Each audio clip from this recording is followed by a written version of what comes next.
Hi, my name is Nishant Shah, and I'm so thrilled to be a part of this workshop remotely. I'm sorry I could not be there in person. We were so excited when we first planned the workshop, and I would have loved to be physically present. But unfortunately, I've had a bit of a health crisis that makes travel to Seoul impossible. And so, and perhaps befittingly, given the theme of this workshop, I'm here with you, digitally mediated and remotely present. It's my pleasure to offer some framing remarks for what were the impulses and conversations that drew us into designing this workshop.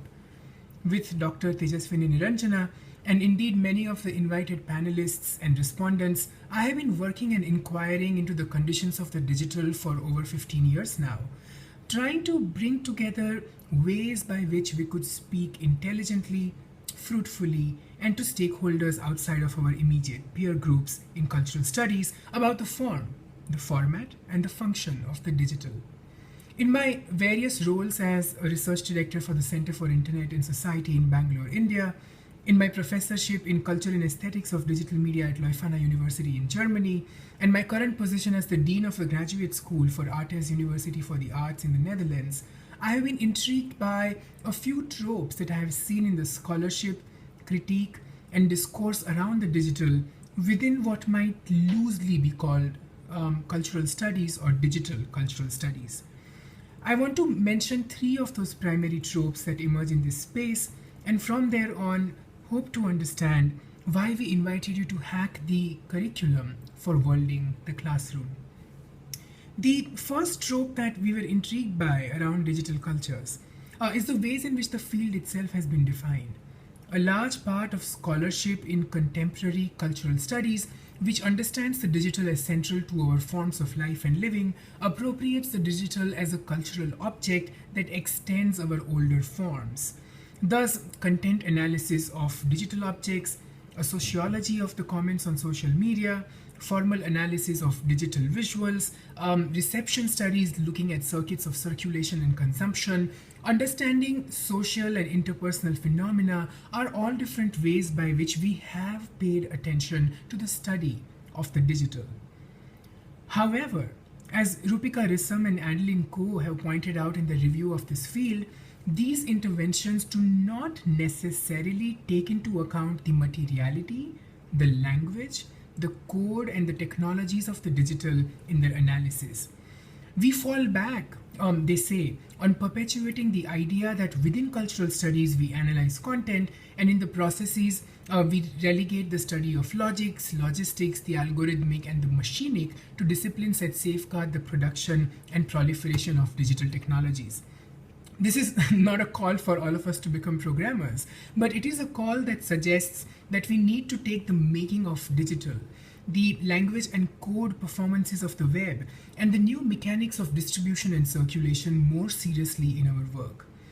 It is a call we make to emphasize that the digital is not just an older form repackaged in a new medium, but that it manifests new languages, frameworks, codes, and tropes to generate new socio-political, economic, and cultural transformations. So we want to make a distinction, between the digital as an object and the digital as a condition and context that we need to study. The second trope that is quite popular in digital cultural analysis is what Padmini Ray Murray and Rahul Gharola have described as the black box syndrome. There is a certain mysticism and mythicism that we have assigned to the digital condition. This idea that the digital is inaccessible is in part driven into our psyche by the corporatization of digital spaces that seek to remove collective and public ownership into commodified circles.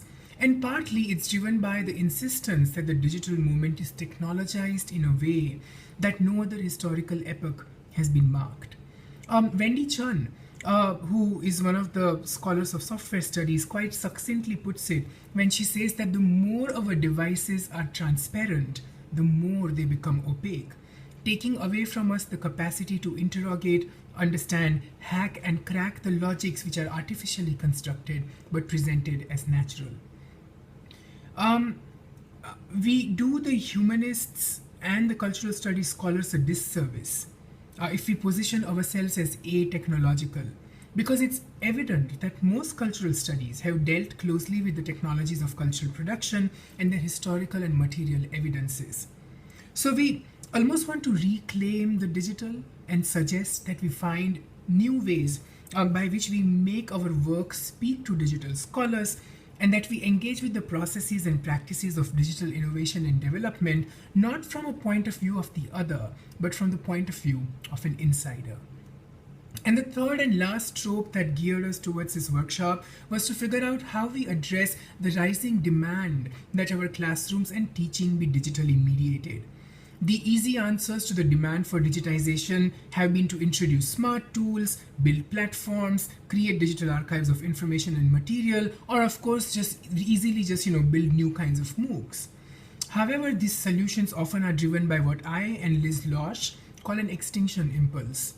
An impulse that seeks to make the teacher redundant, replace critique with information, transition public learning institutions into private skill building spaces, and create a new nexus of information technology and education that dismisses the role of critique and intervention that our classrooms have carried with them. In this case, we do want to suggest that the worlding of our classroom is not merely opening it out to Twitter or to bring streaming videos into our curriculum. The worlding of our classrooms through digital technologies is to see how it offers us an opportunity to hack our reading, learning, teaching, and collaborating spaces with the different audiences that engage with our classrooms. The third call for us is to make sure that we do not conflate the digital with the tools that it provides, but to consider it as a condition where the new opportunities of storing, sorting, sifting, and circulation of information and knowledge offer us new forms of learning and teaching. Dr. Niranjana, as a part of the Higher Education Initiative in Research and Learning, HERA, has developed new modes of equipping the undergraduate student as a critique rather than a learner, invoking their lived responsibilities and materialities as the basis upon which learning can be mounted. In my own work in informal and non-traditional learning environments, we have experimented with distributed curricula building, collaborative and crowdsourced syllabi construction, and a transition of the role of the teacher from being a sage on the stage to being a guide on the side, thus producing new conditions of co-learning. These are the three tropes then. The first is to move our attention from studying digital objects and start looking at digital conditions within which new contemporary social and cultural politics are being played out. The second is to reclaim the digital from technology studies and find productive ways of acknowledging and working with the digital as a part of our repertoire within cultural studies. And the last is to think of the digital not just as tools to bring to our classrooms, but as a moment of reconfiguring our classrooms and pedagogy.